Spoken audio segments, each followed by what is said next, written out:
महान कवि कवित्रीगण, मेरा सौभाग्य है कि आप सबके बीच आकर के मुझे अपनी बातें, अपना विचार शेयर करने का मौका मिला है। मैं समझता हूँ मैं यहाँ ऑड मैन आउट हूँ। जो बुद्धिजीवी वर्ग हमारे सामने बैठा हुआ है, माना जाता है कि पुलिस बुद्धिजीवी नहीं होते, लाठीजीवी होते हैं।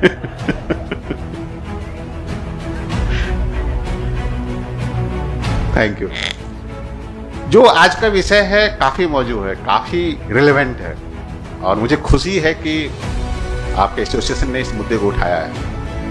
मैं इसको ना नेगेटिव रूप से ले रहा हूँ ना पॉजिटिव रूप से ले रहा हूँ। मैं नहीं मानता कि जो एआई का बढ़ता प्रभाव है वो हमारे लिए कोई डर का कारण है, कहीं नहीं है। लेकिन एक बात हमें समझनी पड़ेगी, माननी पड़ेगी, हम लोग मानते भी हैं, उसका अंतर मन से मानते हैं, बाहरी स्वीकार करना नहीं चाहते हैं।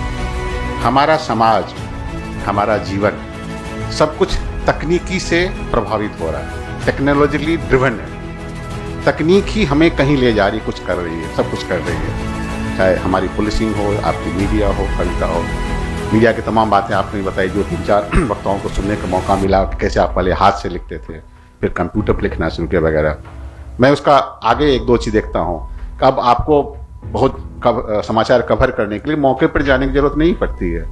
जैसे यही कार्यक्रम हो रहा है, इसी कार्यक्रम को मीडिया कवर करना पड़ेगा, तो जरूरत नहीं कि उसको यहाँ आना पड़े। तो टेक्नोलॉजी के लिए फायदा है। तो टेक्नोलॉजी सब जगह आगे ले जा रही है। उसी टेक्नोलॉजी का एक रूप है एआई। मैं सोशल मीडिया पर नहीं जा रहा हूँ, सोशल मीडिया एक अलग विषय है और आज का विषय भी नहीं है। एआई क्या कर रही है? मुझे याद है कि मैं जब पहली बार यूपीएससी में अटेम्प्ट करने की कोशिश कर रहा था, तो मुझे पहली बार एक वर्ड, ये एआई, आर्टिफिशियल इंटेलिजेंस, हिंदी में कृत्रिम बुद्धिमत्ता सबसे परिचय हुआ। ये मैं बात बता रहा हूँ 92-93 में। और 20 साल बाद हम लोग बैठे हैं साथ में बैठे हैं। ये मानना पड़ेगा कि ये कतई नहीं मत मानिए कि एआई हमसे आपसे कहीं कम है। हमने कुछ वक्ताओं को सुना, लोगों ने कहा उसमें सोच नहीं आ सकती, भाव नहीं आ सकती। क्यों नहीं आ सकती? कहने के लिए मशीन है वो।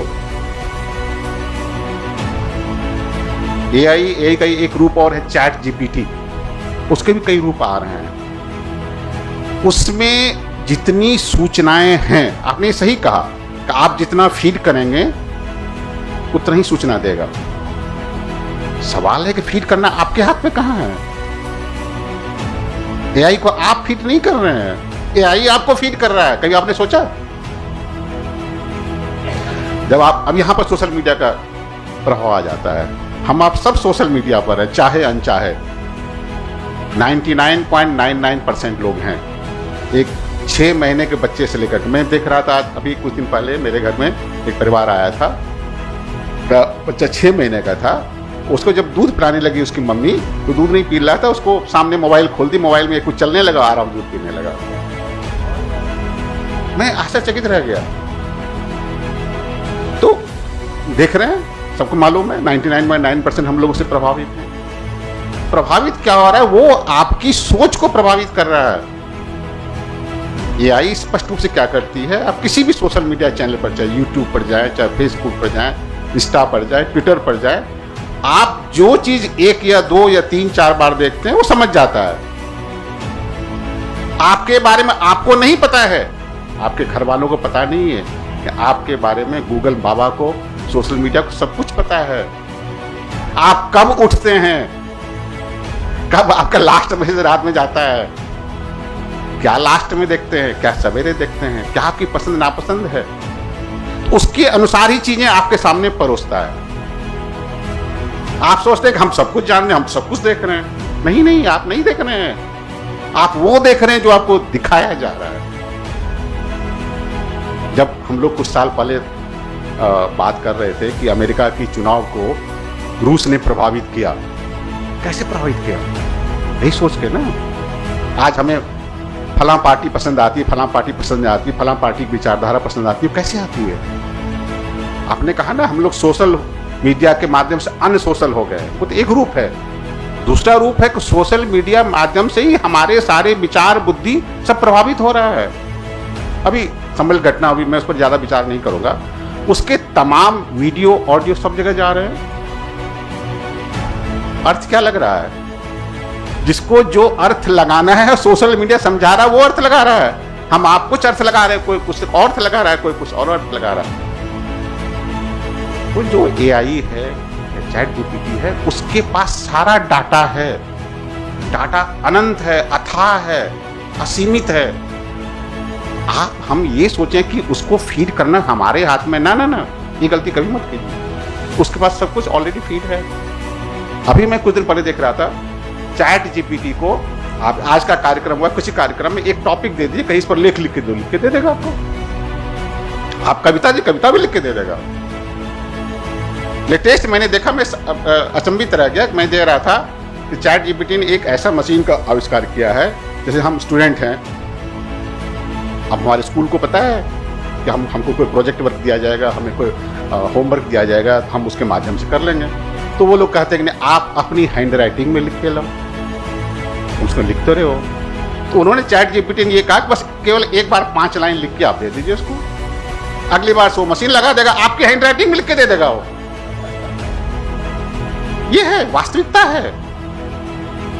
तो हम लोग उसकी बात कर रहे हैं, हम नकारात्मक सकारात्मक बात ही नहीं कर रहे हैं। हम लोग उस युग में आ गए हैं। तो चैट जीपीटी हो, एआई हो, हमारी सोच को, हमारी कार्य प्रणाली को, हमारे भविष्य को, सबको निर्धारित करेगा। ठीक है, कंप्यूटर की बात की ना आप लोगों ने, हमें कंप्यूटर आया, ऐसा मत मानिए कंप्यूटर आने से हमारे पर असर नहीं पड़ा, खूब असर पड़ा। कंप्यूटर आने से तमाम बैंक्स की, तमाम जो मिडिल क्लास की नौकरियां थी, क्लर्क, अकाउंटेंट वाली, सारी गायब हो गई। आप लोग देखिए 90s जमाने में जब तक कंप्यूटर बैंकों में प्रवेश नहीं हुआ था, तो हर एक साल बैंकों में इसी क्लर्क अकाउंटेंट के ग्रेड पर जैसो हजारों लाखों वैकेंसी निकलती। तब कहीं दिखता है कहीं कोई वैकेंसी? बैंक गायब हो गया है रोजगार बाजार से। वो धीरे धीरे टेकअप कर रहा है, टेकअप करेगा। उससे कैसे मुकाबला करना है, उसमें कैसे जीवित रहना है, ये हमारे लिए चुनौती है। वो तो रहेगा ही रहेगा, आप कैसे उसके साथ रहेंगे ये आपको करना है। वो सोशल जो एआई है वो ये कह रहा है। हम लोग, हमारे एक ऑफिसर थे, हम लोग बहुत पहले 15 साल 20 साल पहले मीटिंग में आए थे, मैं लखनऊ गया था, ऑफिसर का नाम नहीं लूंगा। तो उन्होंने एक बहुत बड़ी बात कही थी, उन्होंने सारे अफसरों को संबोधित किया, सीनियर ऑफिसर थे। उन्होंने कहा कि देखिए हमें तो ये काम करना ही है, करके रहेंगे, with you, without you and in spite of you. वो तीसरा बहुत इंपॉर्टेंट था, आप ना चाहो तो भी करके दिखा देंगे। तो इसका चैलेंज हमारे लिए वो है, वो तो रहेगा ही रहेगा, हम कैसे रहेंगे ये हमें तय करना है। हम लोग उस जमाने में जा रहे हैं, आगे बढ़ रहे हैं। अभी तो और पता नहीं क्या क्या रूप आएगा। अब तो आपने देखा ही होगा कि दोनों आयाम हैं। चुनाव के समय भी आया था ना कि नेताओं की आवाज क्लोन करके उनके स्पीचेज आ रहे थे। हाउ डू यू नो कि सही है गलत है? मैं कल ये 2 दिन पहले मैं देख रहा सोशल मीडिया पर, इस पर फेसबुक ट्विटर पर दोनों था, अगेन रिलेवेंट है। एक लड़की और शादी हो रही है, एक लड़की को बहुत छोटे कपड़ों में दिखाया गया। लोगों ने कमेंट करना शुरू किया कि साहब की देखिए यही हमारा संस्कार हो गई, संस्कृति हो गई है, हिंदू धर्म ये हो रहा है। बाद में आप डिस्क्लेमर पढ़ेंगे तो लिखेगा कि नहीं, ये जो इसकी पिक्चर है ये एआई जनरेटेड है। पता ही नहीं चल रहा है, हम किस पर विश्वास करें, कौन ना करें। आप मीडिया में है, आपके पास तमाम लोग जगह के फोटो आएंगे, वीडियोज आएंगे, ऑडियोज आएंगे। वो नोज की कितना सही कितना गलत है, कितना एआई जनरेटेड है। इतने साइबर फ्रॉड चल रहा है ना। आपको फोन आएगा कि आपका बेटा हमारी कस्टडी में है, हमने अपहरण कर लिया, लीजिए बेटे की आवाज सुनिए। नहीं, बेटे की आवाज भी सुना देगा आपको, भले बेटा उनके पास नहीं है, तो आपको उसके बेटे की आवाज उसके पास है, वो एआई जनरेटेड है। कहां से एआई जनरेट करते हैं? आपके सोशल मीडिया में आपके तमाम ऑडियो वीडियो जो होंगे उसी से निकाल लेते हैं। आपका अपना कोई सगा संबंधी है, अपना बेटा है, पति है, पत्नी है, उसकी आवाज में फोन आपके पास आ जाएगा, एकदम हूबहू यही है। हम लोग बहुत बड़ी चुनौती के सामने आगे बढ़ रहे हैं। इस चुनौती को नकारने से काम नहीं चलेगा। इस चुनौती का सामना कैसे करेंगे वो हमें आपको सब सोचना पड़ेगा। इस जमाने में जब एआई का जमाना है, तो एआई के जमाने में जब कुछ विश्वसनीय नहीं है, न ऑडियो विश्वसनीय है, न वीडियो विश्वसनीय है, न पिक विश्वसनीय है, न किसी का स्पीच विश्वसनीय है, न किसी की आवाज विश्वसनीय है, उस जमाने में कैसे रहना है, कैसे पत्रकारिता करनी है, कैसे हमें अपनी विश्वसनीयता बनाए रखनी है, ये हमारी चुनौती है। इस चुनौती के लिए हमारा ये जो समूह आगे बैठा है, इस पर कोई सकारात्मक कदम आगे रखेगा तो हमारे लिए, आपके लिए सब कुछ उपलब्ध होगी। थैंक यू, धन्यवाद।